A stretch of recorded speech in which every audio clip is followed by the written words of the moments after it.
तब राजा दिलीप कहने लगे कि महाराज, यह पर्वत कितना ऊंचा और कितना लंबा चौड़ा है। तब वशिष्ठ जी कहने लगे कि 36 योजन, यानी कि 1 योजन 4 कोस का होता है। ऊंचा ऊपर चोटी से 10 योजन चौड़ा और नीचे 16 योजन चौड़ा है, जो हरी, चंदन, आम, मदार, देवदार और अर्जुन के वृक्षों से सुशोभित है। दुर्भिक्ष की दुखी होकर इस सुंदर पर्वत को और फल फूलों से परिपूर्ण देखकर भृग वहीं रहने लगे और वहां पर कंदराओं, वनों और उपवनों में बहुत दिनों तक तप करते रहे। इस प्रकार जब भृगु ऋषि वहां पर अपने आश्रम पर रहे थे तो एक विद्याधर अपनी पत्नी सहित उतरा। वह अत्यंत दुखी था। उन्होंने भृगु ऋषि को प्रणाम किया और ऋषि से बड़े मीठे स्वरों में उनसे कहा कि हे विद्याधर, तुम बड़े दुखी दिखाई देते हो, इसका क्या कारण है। तब विद्याधर कहने लगा कि महाराज, पुण्य के फल को पाकर, स्वर्ग पाकर तथा देवतुल्य शरीर को पाकर भी मेरा मुख व्याघ्र जैसे ही है। यही कारण मेरे दुख और अशांति का है। न जाने किस पाप का फल है। मेरे चित्त की व्याकुलता का दूसरा कारण भी सुनिए। यह मेरी पत्नी अति रूपवती, मीठा वचन बोलने वाली, नाचने और गाने की कला में अति प्रवीण, शुद्ध चित्त वाली, 7 सुरों वाली, वीणा को बजाने वाली, जिसने अपने कंठ से गाकर नारद जी को प्रसन्न किया, नाना स्वरों के बाद से वीणा बजाकर कुबेर को प्रसन्न किया, अनेक प्रकार के नाच ताल में शिवजी महाराज भी अति प्रसन्न और रोमांचित हुए। शील, उदारता, रूप तथा यौवन में स्वर्ग की कोई अप्सरा भी इस जैसी नहीं है। कहाँ ऐसी चंद्रमुखी स्त्री और कहाँ मैं व्याघ्र मुख वाला। यही चिंता सदैव मेरे हृदय को जलाती है। विद्याधर के ऐसे वचन सुनकर तीनों लोगों के भूत, भविष्य और वर्तमान की बात जानने वाले तथा दिव्य दृष्टि वाले ऋषि कहने लगे कि विद्याधर, कर्म के विचित्र फल प्राप्त हो जाते हैं। मक्खी के पैर जितना विष भी प्राण लेने वाला हो जाता है। छोटे छोटे पापों का फल भी अत्यंत दुखदायी हो जाता है। तुमने माघ मास की एकादशी का व्रत करके द्वादशी के आने तक शरीर में तेल लगाया, इसी पाप कर्म से व्याघ्र हुए। एकादशी के दिन उपवास करके द्वादशी को तेल लगाने से राजा पुरुवा ने भी क्रूप शरीर पाया था। तब वह अपने क्रूप शरीर को देखकर दुखी होकर हिमाचल पर्वत पर देव सरोवर के किनारे पर गया। प्रीतिपूर्वक शुद्ध स्नान कर कुशा ने आसन पर बैठकर भगवान कमल नेत्र वाले, पीताम्बर पहने, वन माला धारण किए हुए, विष्णु का चिंतन करते हुए पुरुरवा मैंने 3 मास तक निराहार रह भगवान का चिंतन किया। इस प्रकार 7 के जन्मों में प्रसन्न होने वाले भगवान राजा के 3 महीने के तप से ही अति प्रसन्न हो गए और माघ की शुक्ल पक्ष की एकादशी को उसकी प्रसन्न होकर भगवान ने अपने शंख के जल से राजा को पवित्र किया। भगवान ने उसके तेल लगाने की बात याद दिलाकर सुंदर देवताओं का सा रूप दिया, जिसको देखकर उर्वशी भी उसको चाहने लगी और राजा सुकृति होकर अपनी पुरी को चला गया।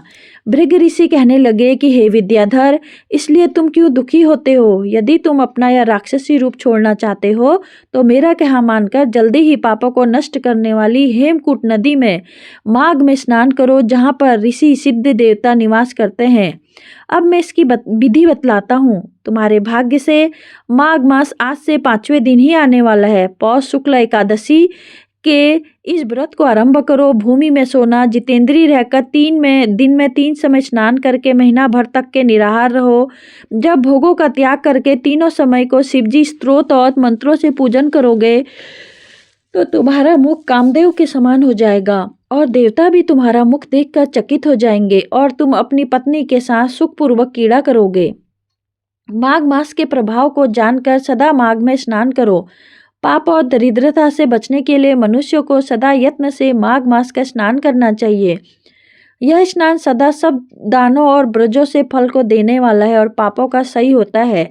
वशिष्ठ कहते हैं कि राजा दिलीप की यही कथा भृग जी ने विद्याधर को सुनाई। माघ स्नान योगों से भी बढ़कर यज्ञ तथा यज्ञों से बढ़कर गर्जना करता है। पुष्कर, कुरुक्षेत्र, ब्रह्मवर्त, काशी, प्रयाग तथा गंगा सागर जैसे संगमों में मनुष्य को जो फल 10 वर्षों से मिलता है, उतना ही फल माघ मास में स्नान करने से 3 दिन में मनुष्य को मिलता है। इसमें संशय नहीं है कि चिरकाल तक स्वर्ग में रहने की इच्छा करने वाले मनुष्य को सदा यत्न से माघ मास में स्नान करना चाहिए। आयु, आरोग्य, धन, रूप, कल्याण और गुण प्राप्त करने वालों को माघ का स्नान कभी नहीं छोड़ना चाहिए। स्नान करने वाला इस लोक तथा परलोक में सदा सुख पाता है। वशिष्ठ जी कहते हैं कि हे दिलीप, भृगु जी के यह वचन सुनकर वह विद्याधर अपनी स्त्री सहित उसी स्थान पर पर्वत के झरने में माघ मास का स्नान करना करता रहा और उसके प्रभाव से उसका मुख देव सदृश हो गया और वह प्राणिग्रीव पर्वत पर आनंद से रहने लगा। और भृगु जी भी नियम की समाप्ति पर शिष्यों सहित इवा नदी के तट पर आ गए। इति श्री पद्म पुराण अंतर्गत तृतीय अध्याय समाप्त। अब आगे सुनते हैं माघ मास का चौथा अध्याय। श्री वशिष्ठ जी कहने लगे कि हे राजन, अब मैं माघ के उस महात्मा को कहता हूँ जो कि कार्तिवीर्य से पूछने पर दत्तात्रेय जी ने कहा था।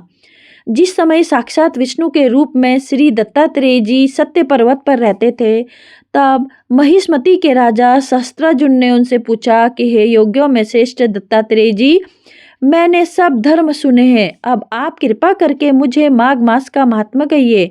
तब दत्तात्रेय जी बोले, जो नारद जी से ब्रह्मा जी कहा था वही माघ मास महात्मा मैं तुमसे कहता हूँ। इस कर्म भूमि भारत में जन्म लेकर जिसने माघ स्नान नहीं किया उसका जन्म निष्फल गया।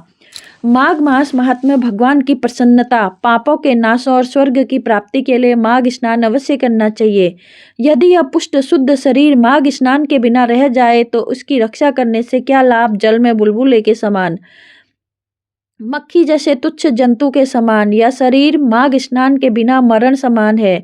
विष्णु भगवान की पूजा न करने वाला ब्राह्मण, बिना दक्षिणा के श्राद्ध, ब्राह्मण रहित क्षेत्र, आचार रहित कुल, ये सब नाश के बराबर हैं। गर्व से, धाम का, क्रोध से, तप का, गुरुजनों की सेवा न करने से स्त्री तथा ब्रह्मचारी, बिना जली अग्नि के हवन और बिना साक्षी के मुक्ति का नाश हो जाता है।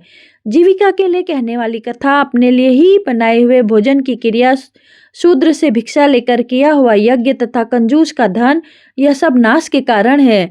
बिना अभ्यास और आलस वाली विद्या, असत्यवाणी, विरोध करने वाले राजा, जीविका के लिए तीर्थ यात्रा, जीविका के लिए व्रत, संदेह युक्त मंत्र का जप, व्यग्र चित्र होकर जप करना, वेद न जानने वाले को दान देना, संसार में नास्तिक मत ग्रहण करना, श्रद्धा बिना धार्मिक क्रिया, यह सब व्यर्थ है। और जिस तरह दरिद्री का जीना व्यर्थ है, उसी तरह माघ मास के बिना मनुष्य का जीना व्यर्थ है। ब्रह्मघाती, सोना चुराने वाला, मदिरा पीने वाला, गुरु पत्नीगामी और इन विचारों की संगति करने वाला माघ स्नान से पवित्र होता है। जल कहता है कि सूर्योदय से पहले जो मुझे स्नान करता है, मैं उसके बड़े से बड़े पापों को नष्ट करता हूँ। महापातक भी स्नान करने से भस्म हो जाता है। माघ मास के स्नान का जब समय आ जाता है तो सब पाप अपने नाश के भय से कांप जाते हैं। जैसे मेघों से युक्त होकर चंद्रमा प्रकाश करता है, वैसे ही श्रेष्ठ मनुष्य माघ में स्नान करके प्रकाशमान होते हैं। काया वाचा मनसा में किए हुए छोटे या बड़े, नए या पुराने सभी पाप स्नान से नष्ट हो जाते हैं। आलस्य में बिना जाने जो पाप किए वह भी नाश को प्राप्त होते हैं।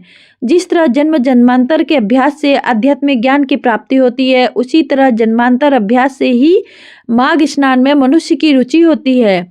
यह अपवित्रों को पवित्र करने वाला बड़ा तप और संसार रूपी कीचड़ को धोने की पवित्र वस्तु है। हे राजन, जो मनवांछित फल देने वाला मास स्नान नहीं करते, वह सूर्य चंद्रमा के समान भोगों को कैसे भोग सकते हैं। इति श्री पद्म पुराण अंतर्गत चतुर्थ अध्याय समाप्तम।